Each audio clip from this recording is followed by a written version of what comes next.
There are moments in British politics when something shifts, just a little, and suddenly the whole game changes. This is one of those moments. The Chancellor, Rachel Reeves, is facing a storm. A potential £44 billion compensation scandal linked to car finance deals. A looming court judgment. Warnings from the International Monetary Fund. And whispers in Whitehall that she might consider doing the unthinkable, overriding the Supreme Court. If that sounds like a constitutional crisis in the making, it's because it very well could be. But before we dive in further, did you know that over 95% of our viewers aren't subscribed to the channel?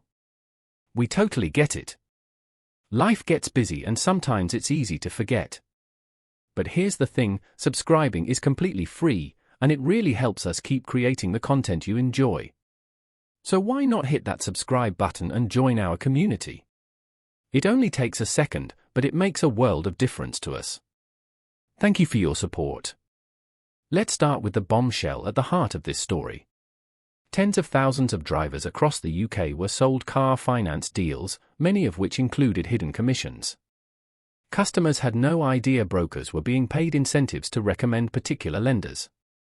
Earlier this year, the Court of Appeal ruled that this was unacceptable.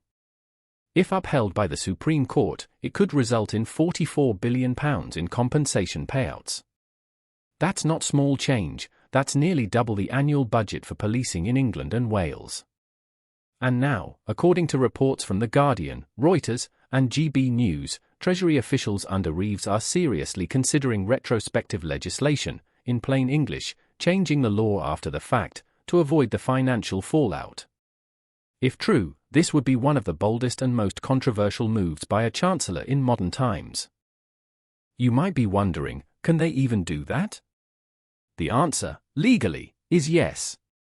Parliament is sovereign. But politically and morally? That's murkier.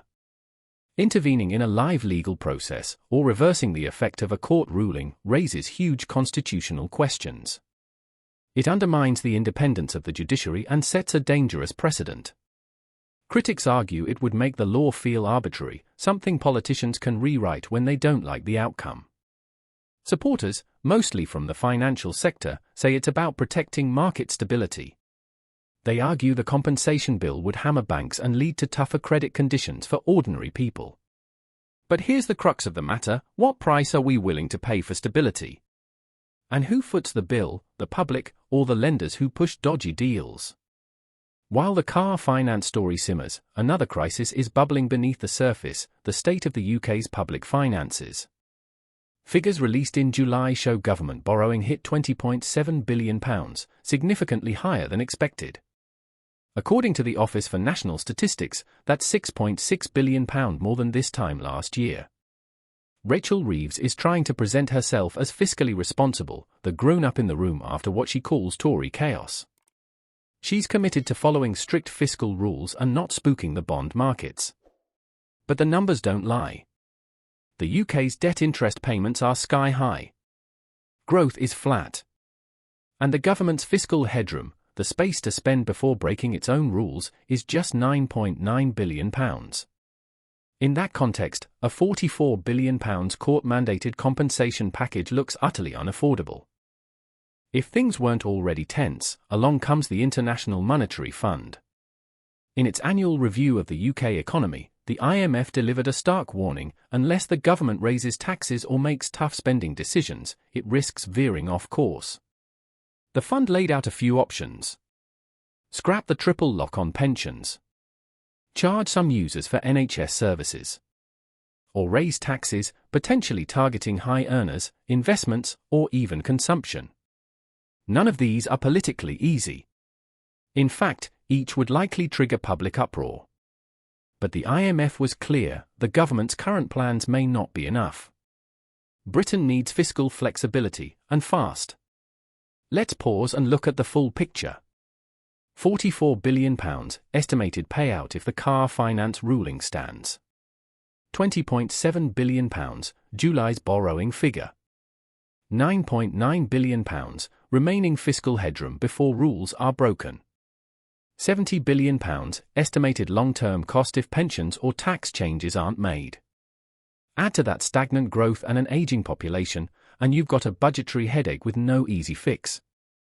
The concern in Whitehall isn't just about money, it's about confidence. In the markets, in the rule of law, and in whether this new Labour government really has a grip on the situation. From bankers to backbenchers, from economists to everyday drivers, opinions on this mess are deeply divided. The financial sector is lobbying hard for intervention.